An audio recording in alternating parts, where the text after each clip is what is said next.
The first snow of November came early to Burlington that year, falling soft and insistent over the quiet suburbs that ringed Vermont Regional Children's Hospital. Emily Chen stood at the kitchen window of the craftsman house she'd called home for only 8 months, watching fat flakes settle on the bare branches of the sugar maples lining Willow Creek Road. The coffee in her hands had gone cold an hour ago. Behind her, the house was too quiet. Dr. Michael Brennan, her husband of less than a year, had left before dawn for rounds. Noah, his 10-year-old son, was still asleep upstairs, or at least pretending to be. Emily had learned to tell the difference. Real sleep came with soft snoring. Pretend sleep was marked by the absolute stillness of a child trying very hard not to exist. She'd married into grief. She'd known that going in. Michael had been a widower for 3 years when they met at a medical conference in Boston. She was there representing the nonprofit she worked for, children's literacy programs. He was there giving a keynote on pediatric oncology. They'd collided, literally, outside a hotel ballroom. Papers everywhere, his hands helping gather them.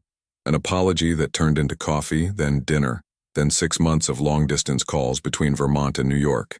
He'd told her about Sarah on their third date, his late wife, breast cancer, 22 months from diagnosis to funeral.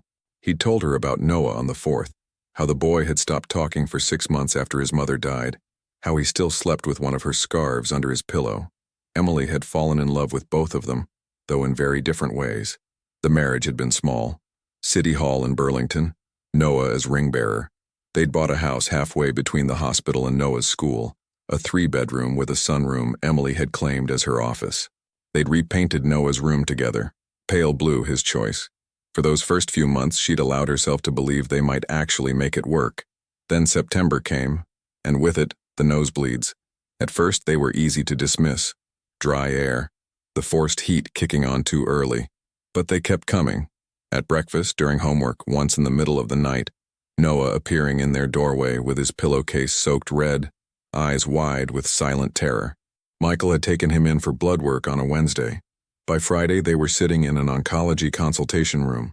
Dr. Patricia Weston, her dark eyes kind but unflinching, had used words like acute lymphoblastic leukemia and aggressive but treatable, and will start induction therapy immediately. Noah had sat between them, small hands folded in his lap, and asked only one question. Will I lose my hair like Mom did? That had been 6 weeks ago. Now the house smelled perpetually of antiseptic hand soap and the ginger tea Emily kept brewing to help with Noah's nausea. The dining room table was covered in hospital discharge papers, medication schedules, and pharmacy bills. Noah's first round of chemo had hit him hard. The hair loss came exactly as he'd feared, along with mouth sores, bone pain, and a fatigue so profound he sometimes fell asleep mid-sentence. She'd also learned that love could be a physical ache, sharp and constant beneath her ribs. The radiator clanked. Upstairs, a floorboard creaked. Emily set down her coffee and moved to the stairs. Noah's door was cracked open, pale morning light spilling across his bed. He was awake, she could tell by the tension in his thin shoulders, but his eyes were closed. The wool cap Michael's sister had knitted him covered his bare scalp, bright red with a white snowflake pattern. "Hey, buddy," Emily said softly from the doorway. "You awake?" A long pause, then, "Yeah. Hungry? I could make pancakes." "Not really." Emily crossed to sit on the edge of his bed, careful not to jostle him. His skin looked paper-thin in the morning light, bluish veins visible at his temples. "Dr. Weston called last night," Emily said, keeping her voice even. "Your counts are up a little, that's good news." Noah opened his eyes then, gray and solemn. "Are they high enough?" "Not yet. But we're getting there." What she didn't say. They'd been getting there for 6 weeks, and Noah's body was fighting the treatment almost as hard as it fought the cancer. Noah studied her face with the unsettling perception kids got when illness aged them too fast. "Is Dad scared?" Emily's throat tightened. "He's concerned." "That's different. But you're scared." It wasn't a question. Emily reached out, let her hand rest near Noah's on the blanket, close but not touching, giving him the choice. After a moment, his small fingers curled over hers. "Yeah," she admitted quietly. "I am." Outside, the snow continued to fall, muffling the world in white silence. Noah squeezed her hand, a ghost of pressure. "It's okay to be scared," he whispered. "Mom told me that once. She said being scared just means you love somebody enough that losing them would hurt." Emily's vision blurred. Your mom was a smart lady. Yeah. Noah's eyes drifted closed again. I wish I remembered her better. Sometimes I can't hear her voice anymore. Before Emily could respond, Michael appeared in the doorway, still in his coat, snowflakes melting in his graying hair. His eyes found Emily's and something passed between them. A wordless conversation they'd gotten too good at having. Morning, champ, Michael said, forcing brightness. How are we feeling?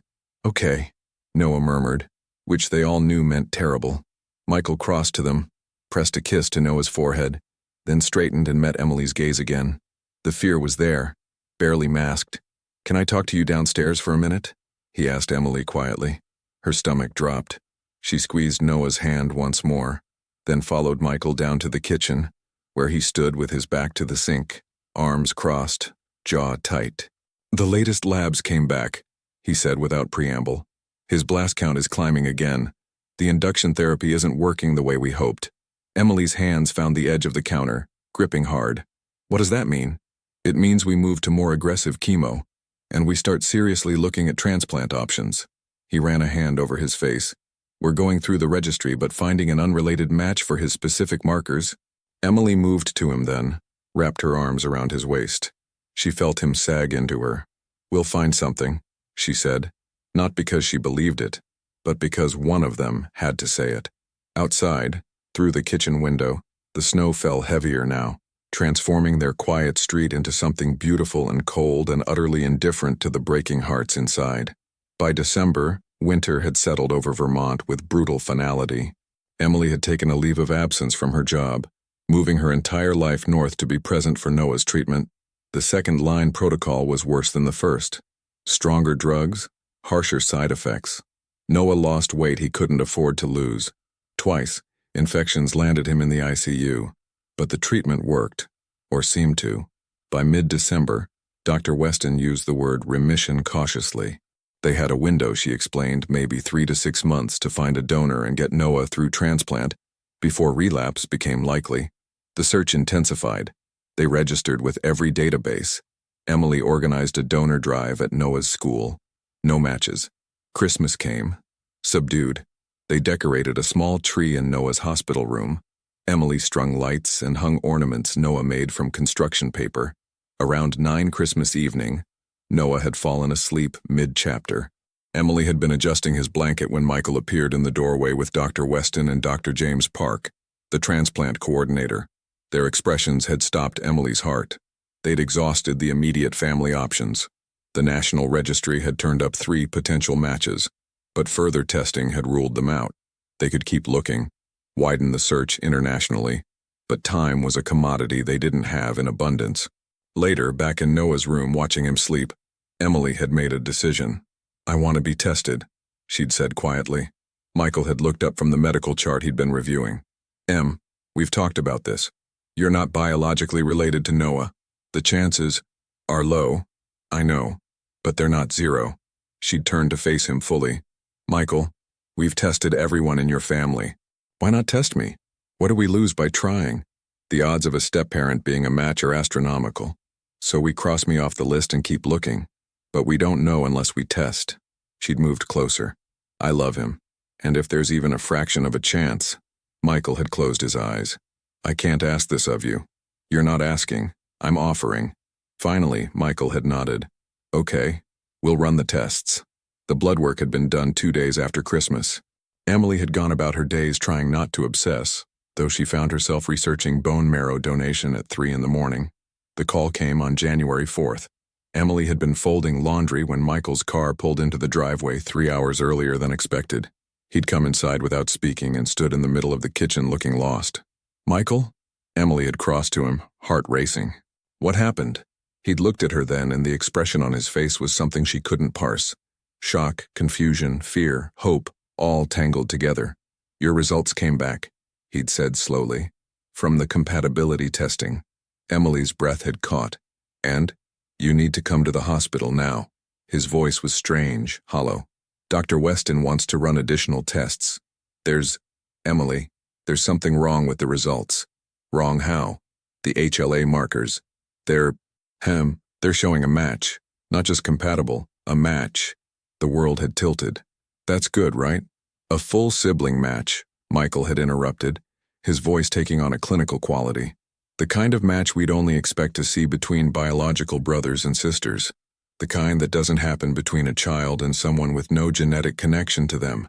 The words had hung in the air between them, impossible and undeniable. They want to retest, he'd continued quietly. Both of you.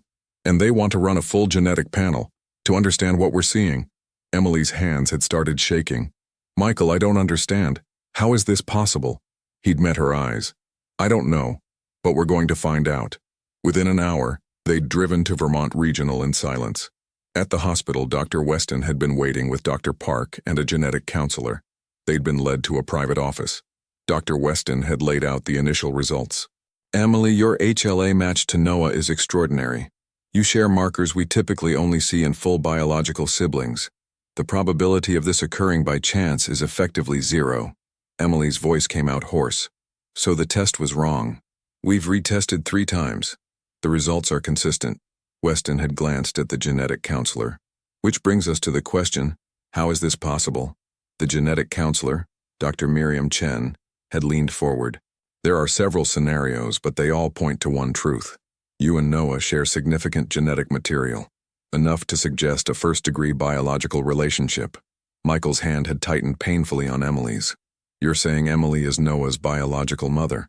The room had gone utterly still. The data suggests a biological connection we need to investigate, Dr. Chen had replied gently. One explanation would be a direct maternal relationship. Memory had slammed into Emily like a physical blow. 11 years ago, San Francisco. She'd been 24, fresh out of grad school, broke. She'd seen an advertisement, egg donation, generous compensation.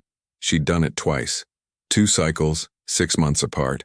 The money had covered 3 months' rent. She'd signed papers promising anonymity. Then she'd moved on with her life. Until now. Oh my God, Emily had breathed. Oh my God. Michael had turned to her, his face ashen. What? Em? What is it? I donated eggs, she'd whispered. 11 years ago, in San Francisco. The silence that followed was absolute. Dr. Weston had been the first to speak. Sarah was from San Francisco. It wasn't a question. Emily watched Michael's face, watched him process, calculate, understand. Sarah, who'd struggled with infertility. Sarah, who'd never talked much about Noah's conception. Sarah, who might have used Emily's eggs. Michael had stood abruptly, pacing to the window, his back to the room. Emily could see his shoulders shaking. We need to confirm this, he'd said finally. DNA testing, everything. We need to know for certain. Dr. Chen had nodded. We can arrange that immediately. But the probability that Emily is Noah's biological mother is extremely high. Michael had laughed then, a broken sound. My son is dying. And his stepmother, his biological mother, who none of us knew existed, who married me completely by chance. Not by chance, Emily had interrupted. Michael, we met by chance. We fell in love. I never knew, I swear. I know. He'd turned to face her, raw anguish in his eyes. God, Em, I know, this isn't your fault, it's just... He'd sunk back into the chair. It's impossible. But it wasn't impossible. It was happening. That night, after Noah was asleep, Emily had stood in his doorway and watched him breathe. This child she'd grown to love as a stepmother. This child she'd apparently created 11 years ago, never knowing he existed until she'd literally married into his life. This child who was dying. This child she could save. Behind her, Michael had appeared, wrapping his arms around her waist. What are the odds? He'd whispered. Out of everyone in the world, you walked into that conference. We met. We fell in love. You became Noah's stepmother. And now I can save him. Emily had finished quietly. They'd stood there in the darkness, both understanding that everything had changed and nothing had changed, because underneath the impossible truth, one fact remained constant. They loved this child, both of them, completely, and that was all that mattered. The genetic testing took 3 weeks, though preliminary results came back within days and confirmed what they already knew. Emily Chen was Noah's biological mother. Michael was his biological father. Sarah had used donor eggs for the IVF that resulted in Noah's birth. The final report included detailed analysis that traced the genetic markers with scientific certainty. Dr. Weston had gone over the results with them. Her clinical detachment softened by something approaching awe. "In 30 years of medicine," she'd said, "I've never seen anything like this." Michael had said nothing, just studied the papers. Emily had watched him, aching as he processed the revelation about Sarah, that his late wife had kept this secret. Did she know? Michael had asked finally. Sarah? Did the clinic tell her whose egg she was using? Almost certainly not, Dr. Chen had answered gently. Egg donation is typically anonymous. Sarah wouldn't have known Emily existed, and I wouldn't have known about Noah, Emily had added quietly. Michael, I swear I had no idea. Michael had reached for her hand.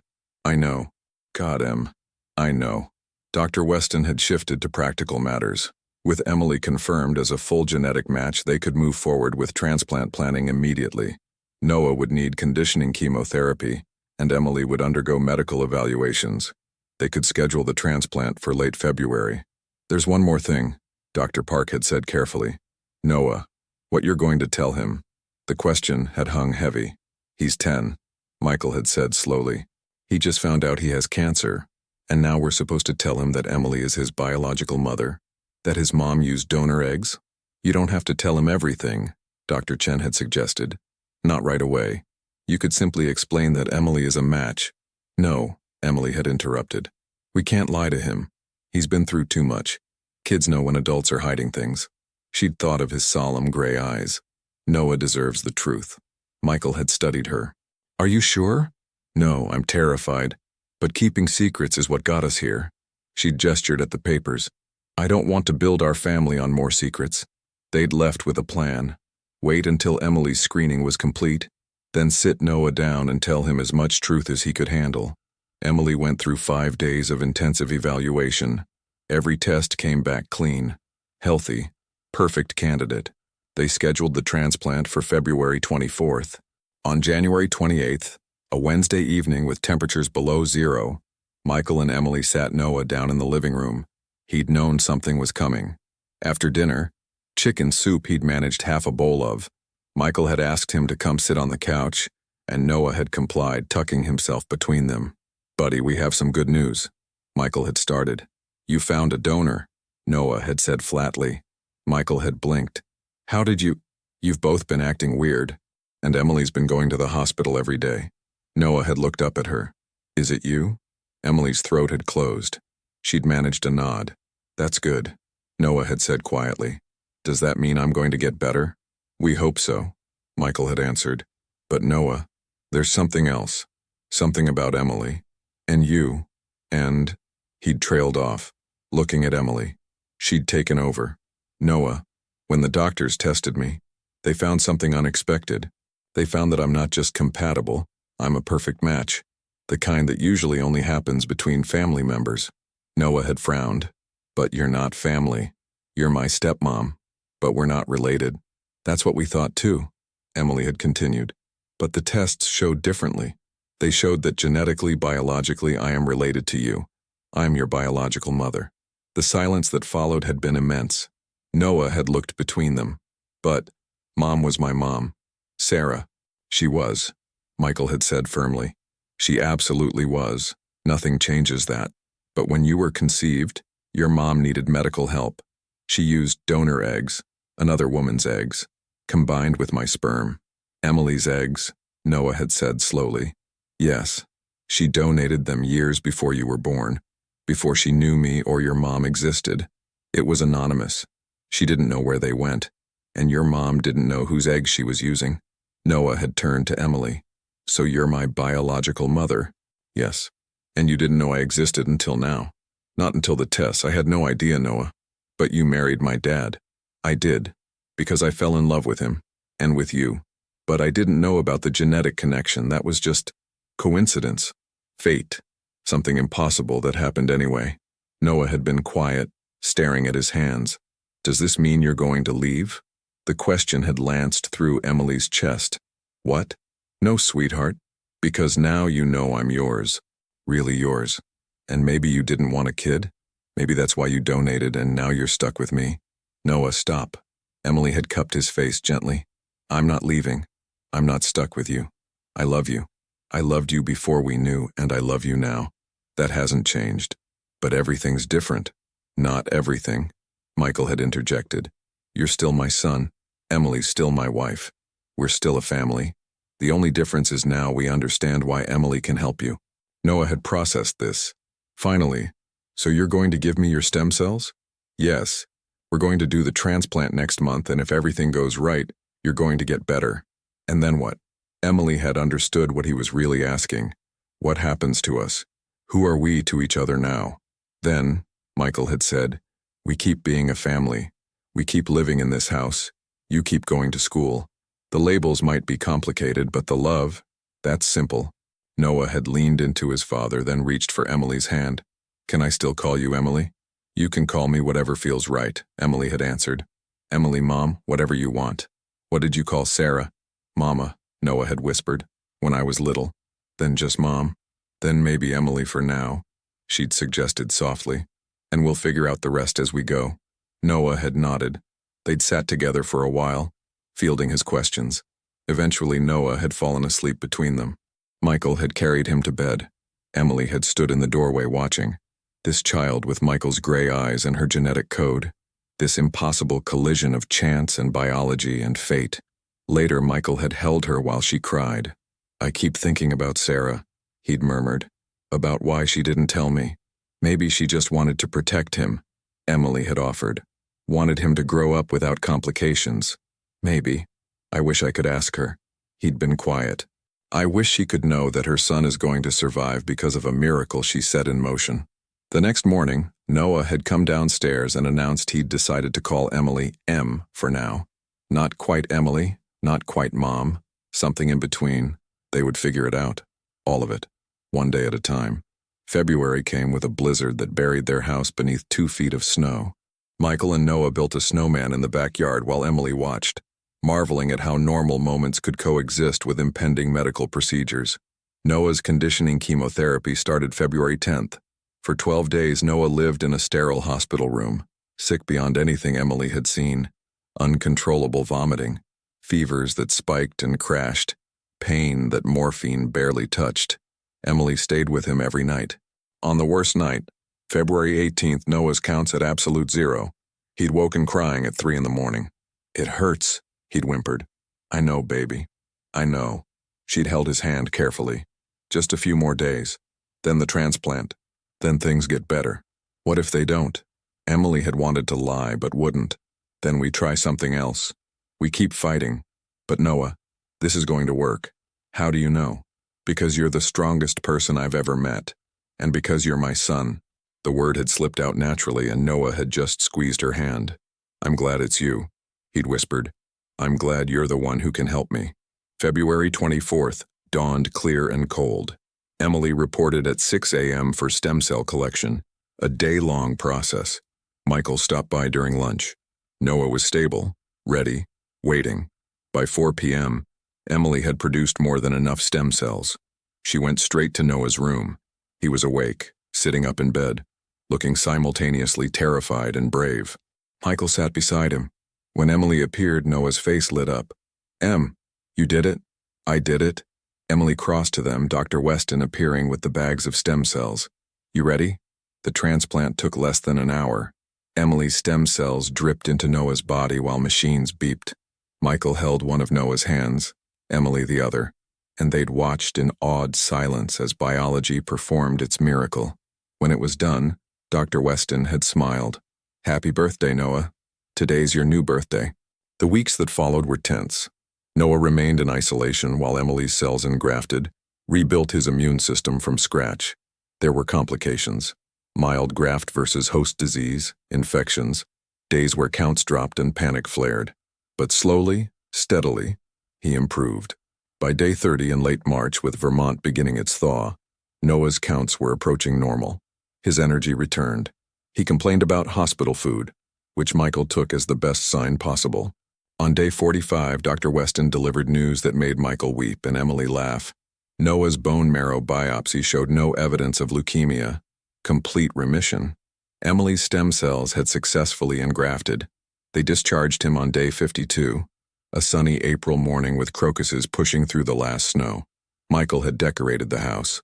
Noah walked through the front door, still thin but upright, breathing, alive, and collapsed onto the couch with a sigh. "I miss Gerald," he'd announced, staring at his melted snowman. "We'll build a new one next winter," Emily had promised. "Can we name him Harold?" "We can name him whatever you want." Recovery continued at home. Twice-weekly hospital visits, medications to prevent rejection, slow reintroduction to normal activities. But he was getting better, undeniably better. By day 100 in early June, Noah's restrictions began lifting. He could return to school part-time in fall. He could play outside. He could hug friends, eat in restaurants, live something approaching normal. Dr. Weston had called it a textbook recovery, but Emily knew it was also luck.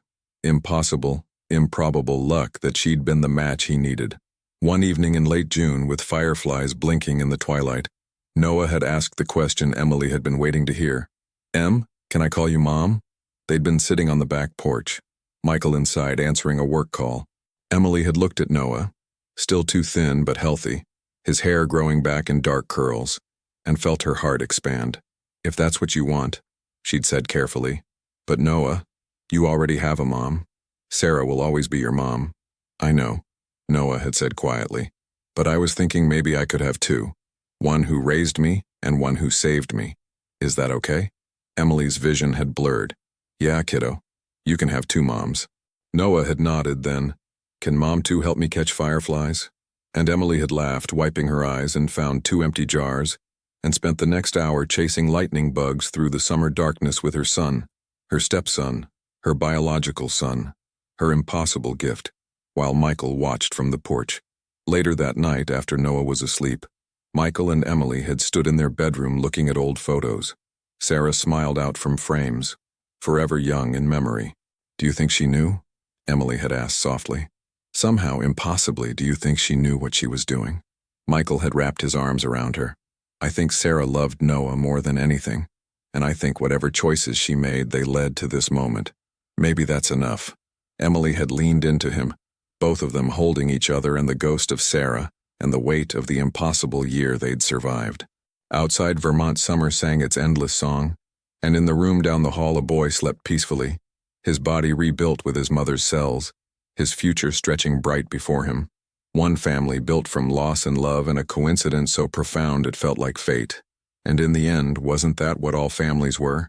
Impossible combinations held together by nothing stronger than the choice to keep loving even when nothing made sense? They would keep choosing it. All of them. Every day. Forever if they were lucky, and they were, against all odds impossibly they were.